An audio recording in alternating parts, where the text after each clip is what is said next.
अगर आपने अब तक ग्रीन स्टडी सब्सक्राइब नहीं किया है तो आप इसे सब्सक्राइब कीजिए, फिर बेल बटन पे क्लिक कीजिए। इससे आपको हमारे हर वीडियो का मैसेज फ्री में आपको आपके मोबाइल पे मिल जाएगा। हेलो स्टूडेंट्स, अस्सलामु अलैकुम वरहमतुल्लाहि वबरकातुहू। हम देख रहे थे अलजेब्रा की मश्क एक आशरिया 3, जिसके अंदर हमने आपको पहला और दूसरा सवाल हल करके बता दिए थे। अब हम मश्क एक आशरिया 3 के सवाल नंबर 3 के चौथे सवाल की तरफ आ रहे हैं। यानी कि सवाल नंबर 3 के अंदर आपको ग्रामर का उसूल इस्तेमाल करके हमजाद मसावातों को हल करना है। इसके पहले भी आपने ग्रामर का उसूल इस्तेमाल किए हैं। ग्रामर के उसूल में आपने ये बात देखे थे कि आपको मुरब्बा कालिब की कीमतें निकालनी पड़ती है। सबसे पहले तो दी गई हमजाद मसावातों का इस्तेमाल करके आप A1, A2, B1, B2 और C1, C2 की कीमतें निकालते हैं, और बाद में आप DX, DY की कीमतें निकालते हैं, और फिर ग्रामर का उसूल इस्तेमाल करके आप X और Y की कीमतें निकाल लेते हैं।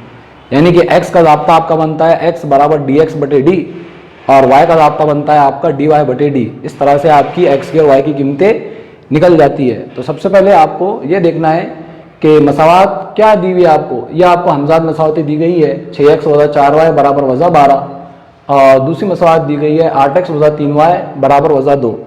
तो अब इन मसावातों का इस्तेमाल करके आपको सबसे पहले A1, B1 और C1 की कीमतें निकालनी है। इसके हल की शुरुआत हो रही है। आपको मसावात नंबर 1 दी गई है 6x वज़ा 4y बराबर वज़ा 12। इसको आपको मवाजना करने पर मवाजना करना है आपको। तो मवाजना करने पर आपको ये बात दिखेंगी कि जो पहली कीमत है आपकी वो A1 की है, जो Y से पहले है वो B1 है, और जो बराबर के उधर कीमत है वो आपकी C1 की कीमत है। यानी A1 बराबर 6, B1 बराबर वज़ा 4 और C1 बराबर वज़ा 12। इसी तरीके से जो आपकी दूसरी मसावात दी गई है 8x वज़ा 3y बराबर वज़ा 2, इस मसावात के अंदर आप देख रहे हैं x से पहले जो है वो आपकी A2 की कीमत है, यानी A2 बराबर 8। इसी तरीके से B2 बराबर वज़ा 3 और C2 बराबर वज़ा 2। ये आपने मसावातों का इस्तेमाल करके A1, A2, B1, B2 और C1, C2 की कीमतें निकाल लिए हैं। अब आपको सबसे पहले D की कीमत मालूम करना है। तो डिटर्मिनेंट का ज़ाब्ता आपके सभी के जहन में होगा। डिटर्मिनेंट का ज़ाब्ता है D बराबर, आप इस तरह का खाका बनाते हैं और इसके अंदर A1, A2 और B1, B2 लिखते हैं। अब आपको इस खाके के अंदर, इस मुरब्बा कालिब के खाके के अंदर A1, A2 और B1, B2 की कीमतें पुट आउट कर देनी है। आप ये देख रहे A1, A2 आपके पास में है, यानी कि 6 और 8। इसी तरीके से B1 और B2 ये आपको दिए गए हैं वज़ा 4 और 3। तो आपको यहाँ पर कीमतें रख देनी है। ये आपने कीमतें रख दिए 6 और 8 वज़ा 4 और 3, 6 और 8 वज़ा 4 और वज़ा 3। अब इसके बाद आपको इसको हल करना है। इसको हल करने का तरीका आप सभी के जहन में है। 6 ज़रब वज़ा 3, यानी कि यहाँ पर क्रॉस मल्टीप्लिकेशन हो रही है, जिसको आप तिरछी ज़रब कहते हैं। और उसके बाद ये बीच में वज़ा की अलामत लगाना ना भूलें, क्योंकि ये अलामत वज़ा की, मनफी की अलामत ये ज़ाब्ते के अंदर है, और चूँकि आपको अदद भी मनफी अलामत के साथ दिया गया है, इसलिए मनफी 4 की और 8 की ज़रब होंगी। मनफी 4 ज़रब 8। अब इसको हल कर लीजिए। 6 को 3 से ज़रब देने पर 18 आते हैं, और ये वज़ा मनफी मनफी मुस्बत हो जाएगा, और 4 8 32। इस तरह से आपका जवाब जो है तो प्लस के अंदर आएगा। अब आपको सिंपल से 32 में से 18 माइनस कर देने हैं। तो 32 में से 18 जाते हैं तो कितने बचते हैं? इधर आप कर लीजिए 32 वज़ा 18, यहाँ से उधार लेंगे आप, यहाँ पर 2 बचेंगे। 12 में से 8 गए बचे 4, और 2 में से 1 गया बचा 1, यानी कि आपका जवाब 14 आ जाएगा। तो यह अभी हमने D की कीमत मालूम करे, D बराबर 14 आ चुका है। अब इसके बाद आपको DX की कीमत मालूम करना है। तो DX के लिए जिस तरह से आपने D का ज़ाब्ता लिखे है, उसी तरीके से आपको DX का ज़ाब्ता लिखना है। अब स्टूडेंट्स, हम DX की कीमत निकालने वाले हैं। DX, तो आपने ये डिटर्मिनेंट ऑफ X लिखे और उसके बाद में इसका खाका बनाए। डिटर्मिनेंट ऑफ X बराबर, इसके बाद में इसका ज़ाब्ता कुछ इस तरह से है C1, C2 और B1, B2, ये डिटर्मिनेंट ऑफ X का ज़ाब्ता। अब आपको C1, C2 और B1, B2 की कीमतें यहाँ पर रखनी है। आपकी D की कीमत आ चुकी है, D बराबर 14, और ये डी की कीमत के बाद आप डी एक्स की कीमत मालूम कर रहे हैं। तो यहाँ पर इसकी कीमतें रख दीजिए। C1 C2 की कीमत आपके पास दी गई है। C1 आपका वज़ा 12 है और C2 वज़ा 2 है, वज़ा 12 और ये वज़ा 2। इसके बाद में B1 B2 आप देख रहे हैं वज़ा 4 और वज़ा 3 है। तो ये वज़ा 4 और वज़ा 3, जल्दी से आप इसको हल कर सकते हैं। जो बच्चे हल इसको कर सकते हैं वो आंसर लाने की कोशिश कीजिए और जल्दी से इसका आंसर बताइए क्या आएगा। वज़ा 12 और वज़ा 3 इसकी तरफ कीजिए और वज़ा 4 और वज़ा 2 इसकी तरफ कीजिए। लेकिन एक बात का ध्यान रखिए कि बीच में जब आप क्रॉस मल्टीप्लिकेशन करेंगे तो बीच में जो है तो माइनस की अलामत आ जाएंगी। तो क्या जवाब बनेगा इसका?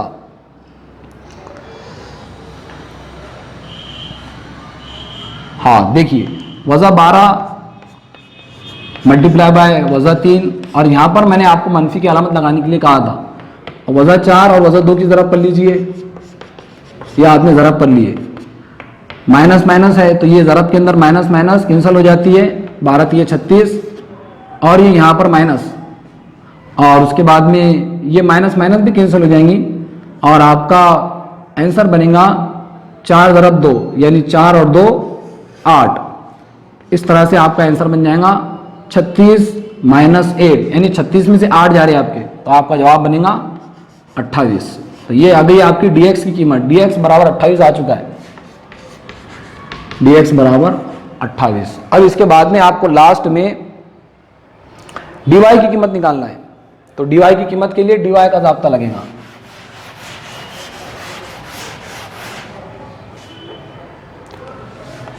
dy का ज़ाब्ता, dy बराबर, dy का ज़ाब्ता आपको पता होना चाहिए dy का ज़ाब्ता क्या है। तो dy के ज़ाब्ते के अंदर a1 a2 और c1 c2 ये चीज़ें इस्तेमाल होती हैं।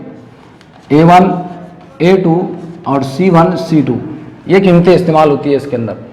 अब आपको यहाँ पर कीमतें रखनी है, ठीक है। a1 a2 की कीमत आपके पास दी गई थी 6 और 8, तो यहाँ पर आपने कीमतें रख दी है 6 और 8 और उसके बाद आपको c1 c2 की कीमतें रखनी है यानी वज़ा 12 और वज़ा 2, वज़ा 12 और ये वज़ा 2।